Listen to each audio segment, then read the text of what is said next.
नमस्कार, मी Rajendra Kumar Shinde. Vision 3 news चॅनलमध्ये आपलं स्वागत. पाहूया ठळक घडामोडी.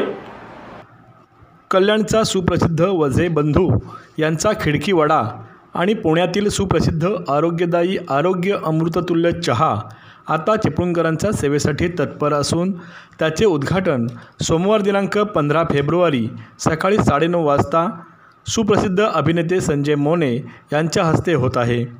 या कार्यक्रमासाठी अनेक मान्यवर मंडळी उपस्थित राहणार आहेत. तरुण व्यावसायिक पराग मोरे यांच्या संकल्पनेतून सुरू होत असलेल्या या व्यवसायाच्या शुभारंभासाठी सर्वांनी उपस्थित राहावे असे आवाहन श्री अनंत मोरे, पराग मोरे आणि सौ अनुजा मोरे यांनी केले आहे. या खिडकी वड्याचे संचालक श्री निलेश वझे यांनी खिडकी वड्याचा प्रवास उलगडत पत्रकारांशी मनमोकळेपणाने संवाद साधला. मी निलेश वझे आणि इथे तुमच्यासमोर जे बसून आहे ते माझे आई आणि वडील आणि माझा लहान भाऊ शैलेश वझे यांच्या सगळ्यांच्या मेहनतीचं हे फळ आहे की जे मी इथे आता येऊन आपण हे सगळं बघताय. खिडकी वडा काय यांची स्टोरी मी तुम्हाला सांगणार. आपण एक गप्पा मारूया. असं तुम्ही मी काहीतरी मोठा कोण आहे असं काही नाही आहे. मी अतिशय सामान्य माणूस आहे आणि बटाटे वडा या पदार्थाला जास्तीत जास्त महत्त्व आणि प्रेस्टिज मिळवून देण्यासाठी आम्ही काम करतो. पाहिजे माझ्या वडिलांनी 1968 साली माझे वडील कोयनूर मिलमध्ये कामाला होते. म्हणजे सेना भवनच्या समोर तुम्ही कोयनूर मिल तुम्हाला माहीत असेल. त्या ठिकाणी बाळासाहेबांनी त्यावेळेला मराठी माणसासाठी वडापावची हाक दिली. त्या हाकेतनं माझ्या वडिलांनी 6 महिने वडापावची गाडी चालवली शिवाजी पार्क. कोयनूर मिल सुटली की संध्याकाळी तिथे ते गाडी लावायचं आणि मग त्याच्यानंतर पर्सनली भेटून साहेबांना सांगितलं त्यांनी की मला वडापावचं दुकान अशी एक संकल्पना तयार करा. तर आतापर्यंत वडापाव मिळतो आहे तो एकतर हातगाडीवर मिळतो किंवा हॉटेलमध्ये म्हणून वडापावचं एक स्पेशली दुकान असावं अशी संकल्पना मुंबईमध्ये माझ्या वडिलांनी 1968 साली आहे. तेव्हा 10 पैशाला एक वडाव आणि प्रॉपर्टी काही नव्हती, फक्त घराची एक खिडकी होती आणि ती खिडकी पूर्वी जावई खिडकी असं त्याला म्हणायचं. तेव्हा जावई पहिल्यांदा प्रवेश करायचा त्यावेळेला बायका तिथे उभ्या राहायच्या. त्या आतमधल्या कोणी दिसायच्या नाही पण बाहेरचं ना बाहेरचं सगळं दिसायचं त्या. अशी ती खिडकी होती किंवा गवाक्ष म्हणा तुम्ही, असा गवाक्ष होता. आणि ती खिडकी वडिलांनी वडा विकण्यासाठी म्हणून निवडली आणि उघडली आणि मग आमच्या नशिबाची खिडकी पण उघडली. त्यावेळेला बाहेरचा माणूस आहे त्याचे फक्त हात दिसायचे आतमध्ये पैसे देतानाचे आणि वडा देतानाचे वडिलांचे हात दिसायचे. एवढंच फक्त होतं. त्यामुळे लोकांनी त्याचं नाव असं ठेवलं की खिडकीतनं मिळणारा वडा घेऊन ये.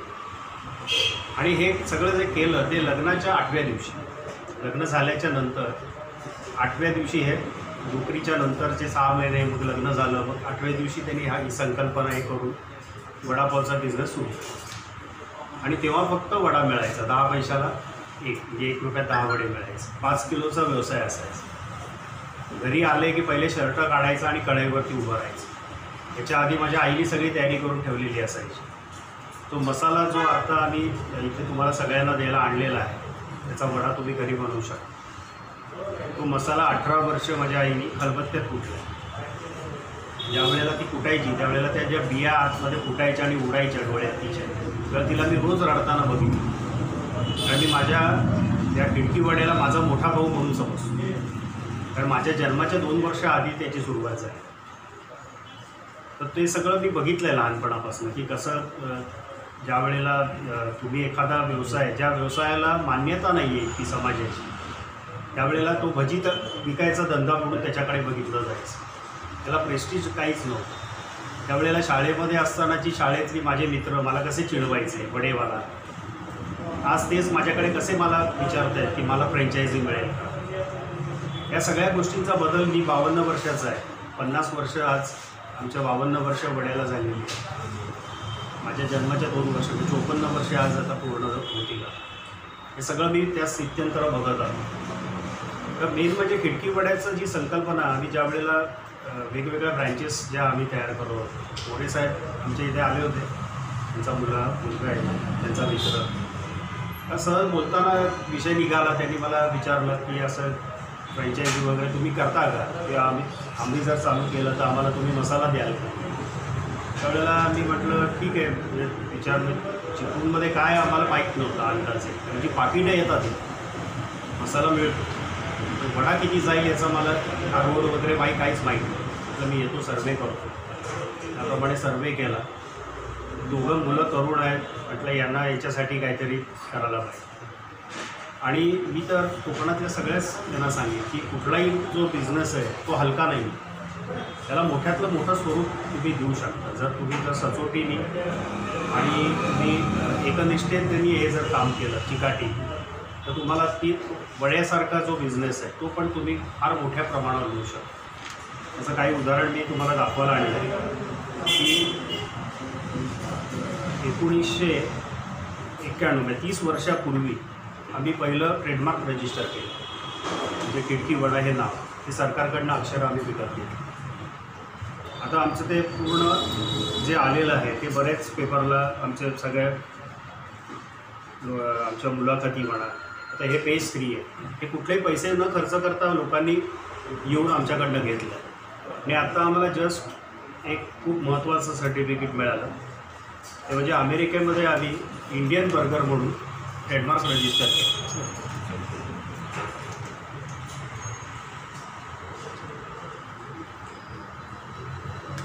हे जे ट्रेडमार्क आहे हे मिळणं खूप कठीण आहे. म्हणजे आज अमेरिकेमध्ये आमचं FDAचं लायसन पण आहे. आज आम्ही अमेरिकेमध्ये हा मसाला पाठवतो आहे आणि लोक त्याचे वडे बनवतात. तर बटाटे वड्याला जे तुच्छ समजतात लोक, आणि आज जर समजा आपण हे केलं नसतं तर आपल्याला 150-200 रुपयाला हा वडापाव मल्टीनॅशनल एखाद्या ब्रँडचा खायला लागला असतं.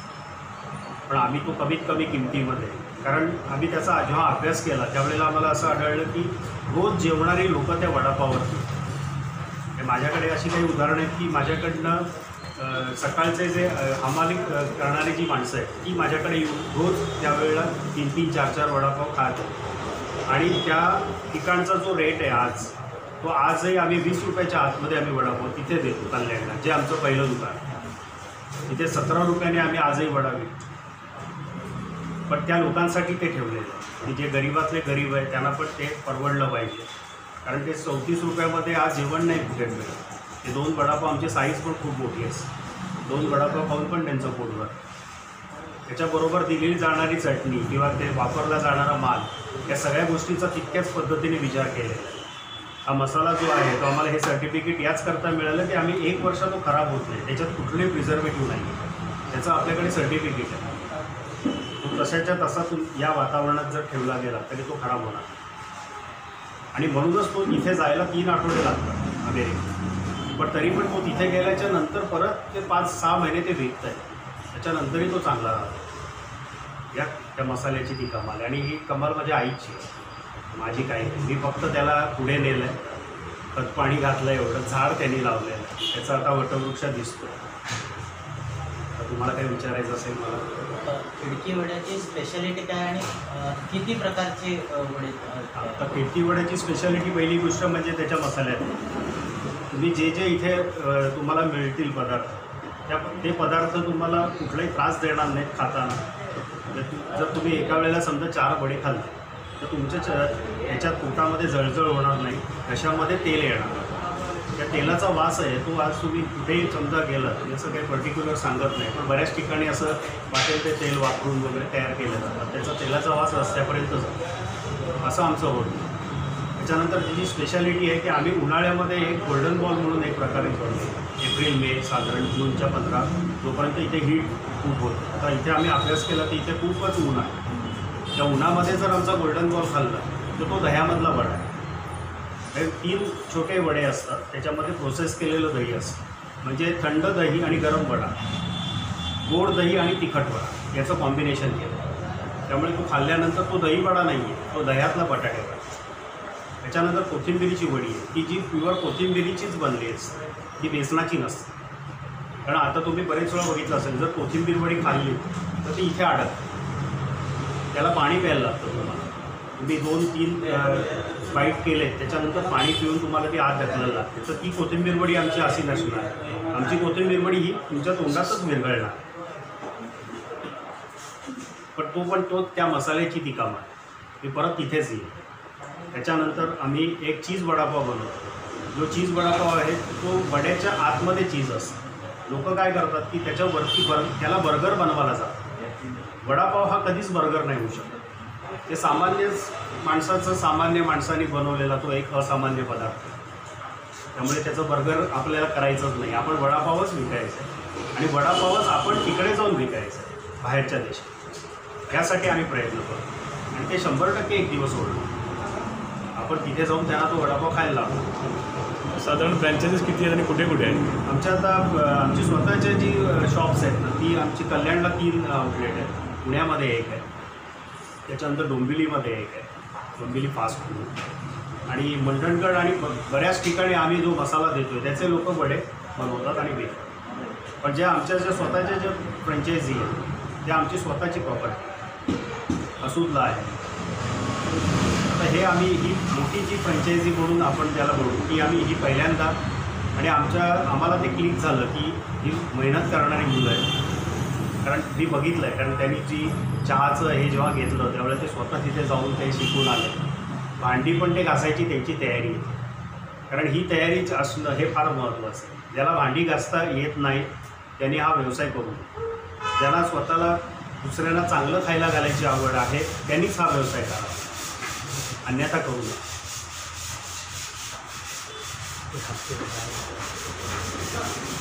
अरे थांबणार आहे.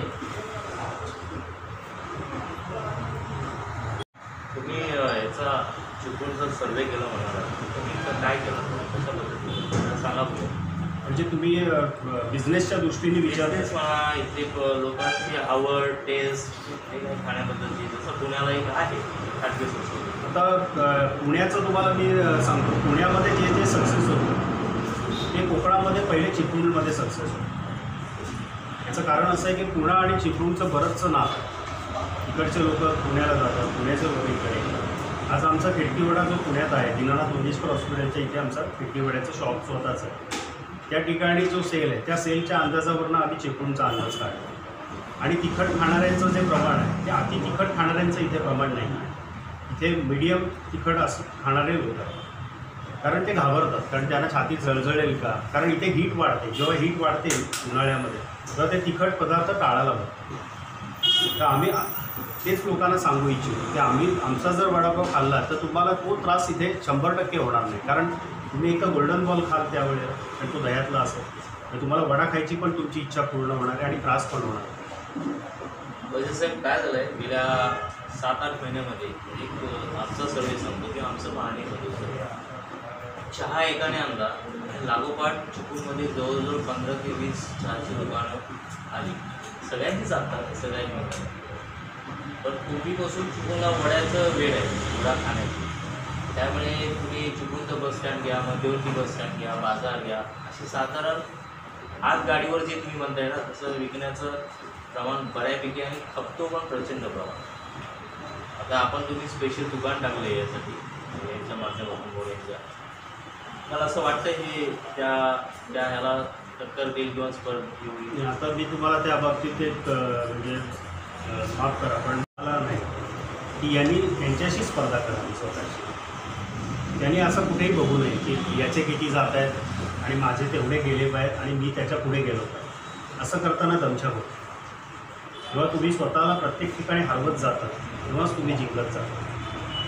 तुम्ही आज 100 विकले ना तर उद्या तुम्ही असं ठरवा की 105च मला 200वर जायचं नाही आहे. ते 5 लोक जे येतील तुमच्याकडे एक्स्ट्रा ते तुमच्याकडे कायमची चिकटली, ते रोज तुमच्याकडेच येऊन खाल्लं पाहिजे.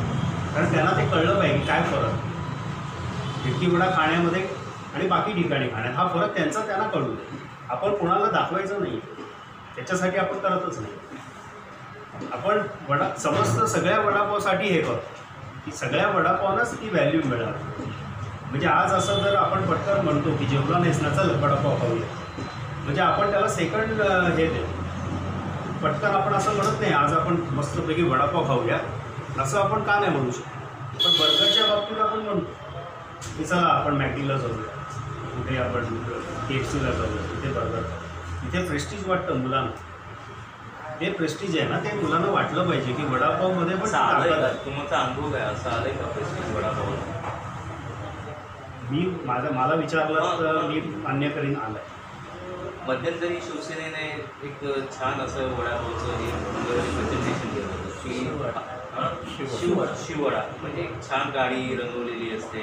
मग जसं आपण पिझ्झा बर्गर ठेवतो तसे डिश चांगली करायची, 2 मिरच्या व्यवस्थित ठेवायच्या, पाव व्यवस्थित करतो, त्याचं प्रेझेंटेबल पाहिजे. थोडक्यात प्रेझेंटेशन अशा पद्धतीचं आहे का आपल्याला? तर मी तुम्हाला त्याच्यासाठी एक उदाहरण देतो. तुम्ही जर ठाण्याला गेलात तर तुम्ही मामलेदारची मिसळ खाल्ली, नाव ऐकलं? तुम्ही त्याच्या मामलेदारच्या मिसळच्या दुकानाचं स्वरूप बघितलं, तुम्ही आत पाऊल पण टाकलं, पण गर्दी लाईन लागते. प्रेझेंटेशनला माझ्या दृष्टीने एवढं महत्त्व नाही. का सांगतो हे म्हणजे त्याला आहेच मार्केट, पण तुमच्या क्वालिटी आणि तुम्ही वापरलेल्या मालाला जास्त महत्त्व, की तुम्ही ते प्रेझेंट काय करता. तुमच्या तेलाचा वास तर येत नाही आहे, तुमचा मसाला जो आहे तो खराब झालेलाच तुम्ही वापरताय का. तुमचं जे चीज आहे तुम्ही अमूलचं एकदा सांगताय लोकांना आणि तुम्ही दुसरंच वापरता, असं नाही ना. या सगळ्या गोष्टी तुम्ही चॅलेंज देऊ शकता लोकांना की आमचं फ्रीज आहे, आम्ही फ्रीज आणलं आहे, इकडे पूर्ण काचेचं फ्रीज आहे. तुम्ही त्याच्या आतमध्ये बघू शकता की अमूल ठेवलं आहे का दुसरं ठेवलं आहे का लपवून दुसरं घालत आहे का अर्धच घालत आहे. या गोष्टींना मी जास्त महत्त्व देतो. इथे वड्याचे किती प्रकार असतील? साधारण आत्ता आम्ही सुरुवातीला एक 4 ते 5 प्रकार चालतो. त्याच्यामध्ये मी सांगितलं तो चीज वडापाव आहे, त्यानंतर अमूल फ्राय म्हणून एक वडापाव आहे, आणि अजून एक आम्ही स्पेशल वेगळं प्रकार इथे चालू करणार आहोत. तो मी आता आऊट नाही करत, तो तुम्ही येऊन खा इथे, कारण ते मला नक्की आवडेल. बाकी कुठेही तो प्रकार नाही, हॉटेलमध्ये पण नाही, फक्त आमच्यासाठी आम्ही करतो, आम्हाला हरवण्यासाठी. साहेब तुम्ही आता सक्सेस झाली तुमची सांगितली, तर नवं युवकांना किंवा नवं व्यावसायिकांना तुम्ही काय संदेश द्याल? पहिली गोष्ट लाज सोडून द्यायला पाहिजे काम करण्याची. म्हणजे मी आज हे बसले तिथे की समजा ब्रँड घेऊन बसले, असं त्यांना मी असं म्हणणार नाही की माझा ब्रँड. मी म्हणेन की मी पण अजून चालतोच आहे, मला प्रगती याच्यापेक्षा माझं व्ह्यू खूप मोठं. मला त्यांना वडापाव खायला घालायचं म्हणजे मला माझ्यासमोर येऊन इंटरनॅशनल ब्रँडची कंपनी बसली पाहिजे की तुम्ही कसं करता शिकवा, आम्हाला वडापाव विकायचं आहे देशादेशी. हे मार्केट मला तयार करायचं, त्यामुळे माझं व्ह्यू वेगळा आहे. तर मला युवकांना असं सांगायचं आहे की आपल्याकडचे जे पदार्थ आहेत कोकणामध्ये असलेले खूप असे पदार्थ आहेत की जे आपल्याला आपण ते प्रेझेंट करू शकतो आणि ते खाण्यासाठी लाईन लागू शकतो. एका आयटमसाठी लाईन लागू शकतो, फक्त एक. आज आम्ही 52 वर्ष फक्त माझ्या बघण्यात 52 वर्ष एकच पदार्थ विकतो. आम्हाला दुसरी अक्कलच नाही असं म्हणतो, आम्हाला फक्त वड्यामध्येच अक्कल आहे. तसं तुम्ही एखादा असा आयटम तुमचा तयार करू शकता ब्रँड की त्यासाठी तुम्हाला ट्रेडमार्क घ्यायला लागला पाहिजे, तुम्हाला पेटंट करता आलं पाहिजे. आज वड्याचं जे आहे, आज आम्ही ट्रेडमार्क रजिस्ट्रेशन आणि हे सगळे 30 वर्षापूर्वी आम्ही केले, तेव्हा आम्हाला ते कळलं होतं की हे नाव होणार. ते तुम्हाला आज कळलं पाहिजे की हा पदार्थ जर आपण केला. फणसातले किती प्रकार आहेत, आपले फणस आज या वादळामध्ये किती गेले. माझे स्वतःचे 4 फणस पडले. फणसाचे पापड आहेत, नीर फणस आहे त्याचे पापड करतात, खूप प्रकार आहेत. पण आपण ते नीट त्याचा अभ्यास न करता आपण दुसऱ्याच ठिकाणी धावतो की यांनी हे केलं, तुम्ही जे म्हणता की ज्यांनी चहा टाकला की यांनी चहा टाकला, असं नाही ना. त्यांनी आता समजा एखाद्याने समजा वडापावचं एक गाडी टाकली आहे म्हणा, तर त्यांनी बाजूला सरबताची गाडी लावावी ना. जो वडापाव खाईल त्याला ताण लागेल तो सरबत पिईल, हा विचारच लोक करत आहे. तोच त्याच्या बाजूला वडापावची गाडी टाकतो. तर त्यांनी एकमेकांचं जर कॉम्पिटिशन न करता आज आम्ही इथे चहा ठेवू शकलो असतो. पण आज आता भविष्यामध्ये असं होऊ शकतं की आता हे जे आरोग्य चहावाले, मी अजून त्यांना भेटलो नाही आहे, पण मला खूप इच्छा आहे. मी यांना 4 वेळा सांगितलं की मला भेट करून, तर त्यांचं आणि माझं एकत्र कोलॅबरेशन होऊ शकतं. मग चहाचं दुकान आरोग्य चहा म्हटलं की खिडकीवडा असणार, असा एक ब्रँड आहे. माझ्या मनात तर असं पण आहे की जे वेगवेगळे पदार्थ इथे मिळतात जे फेमस आहेत त्या सगळ्यांनी एकत्र येऊन एका ठिकाणी मॉलसारखं तयार करा. या जो गोवा हायवे होणार आहे तिथे असा एक मॉल पाहिजे की जिथे सगळे फंटॅस्टिक पदार्थ कोकणातले मिळतात पण वेगवेगळे. याच्याकडे जे आहे ते दुसऱ्याकडे नाही असा मॉल तयार करावा अशी माझी इच्छा आहे.